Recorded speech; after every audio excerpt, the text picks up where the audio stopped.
Imagine करो दिल्ली की जून वाली गर्मी, लेकिन राहुल और ईरा को शहर में पसीना नहीं आ रहा है। नहीं, उन्होंने अभी अभी ग्रेजुएशन की है और हिमाचल की पहाड़ियों में नागखोल नाम के एक दूर दराज के गांव में जा रहे हैं। वहां कोई फोन नेटवर्क नहीं है, बाहर की दुनिया से कोई लिंक नहीं है। वहां के लोकल लोगों ने उन्हें चेतावनी दी थी, सूरज डूबने के बाद उस पहाड़ी को पार मत करना, उस हवेली में मत जाना। जो भी रात के तीसरे पहर से पहले वहां जाता है वह कभी वापस नहीं लौटता। राहुल वो हंस देता है, अरे ईरा, भूत वूत कुछ नहीं होते, बस दादी नानी की कहानियां हैं। लेकिन ईरा को एक अजीब सी फीलिंग आ रही है। उस हवेली का नाम रक्त पिपासु हवेली, खूनी हवेली। पहली रात पहुंच राहुल जिद करता है, ईरा मान जाती है। शाम 5 बजे वे पहाड़ी पर चढ़ते हैं। जैसे ही शाम ढलती है हवेली दिखती है, टूटी छत, जंगली झाड़ियां, गेट पर झंग लगी लोहे की जंजीरें। जैसे ही वे जंजीर को छूते हैं एक ठंडी हवा उन्हें जोर से टक्कर मारती है। ईरा को अपने कानों में एक औरत की चीख सुनाई देती है। वो राहुल का हाथ पकड़ती है, चलो वापस चलते हैं। राहुल मुस्कुराता है, चलो बस अंदर झांक लेते हैं। दरवाजा अपने आप चरमराते हुए खुलता है। अंदर धूल, दीवारों पर सूखा खून, एक पुराना आईना, लेकिन उनकी परछाई गायब। ईरा मुड़ती है, जहां दरवाजा था अब वहां सिर्फ एक खाली दीवार है।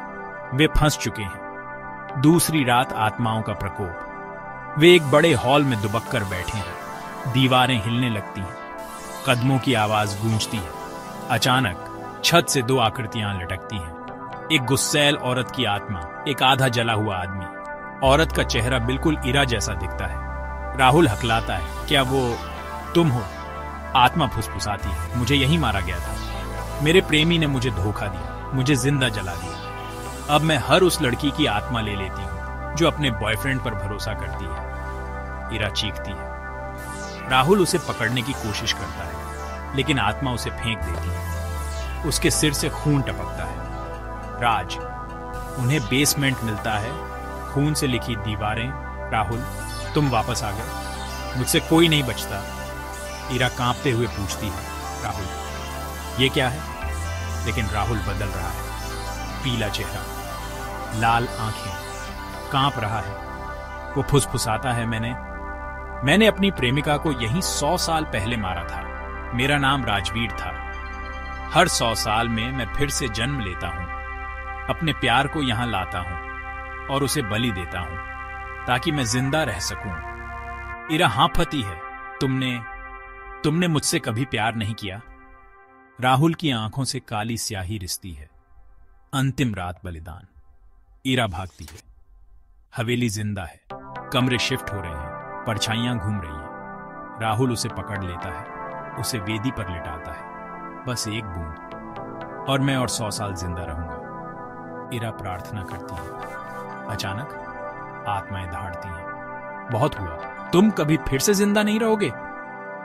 हवेली राहुल की आत्मा को दीवार में खींच लेती है। उसकी चीखें हमेशा के लिए गूंजती हैं। सुबह ईरा बच निकलती है, खून बह रहा है लेकिन जिंदा है। दरवाजा फिर से दिख जाता है। वो लड़खड़ाती हुई बाहर निकलती है। उसके पीछे हवेली राख में बदल जाती है, लेकिन राहुल की चीखें उसे सताती हैं। क्या ये सब खत्म हो गया? एक बूढ़ा गांव वाला कहता है, हवेली गई नहीं है, 100 साल में वो फिर से उठेगी।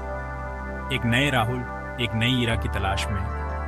क्या अगला राहुल तुम हो सकते हो? या अगली ईरा कोई ऐसा जिसे तुम जानते हो? या क्या हवेली बस सो रही है, अपने अगले शिकार का इंतजार कर रही है? अगर तुम चाहते हो कि कहानी आगे बढ़े, मुझे बताओ। दहशत हमेशा और गहरी हो सकती है।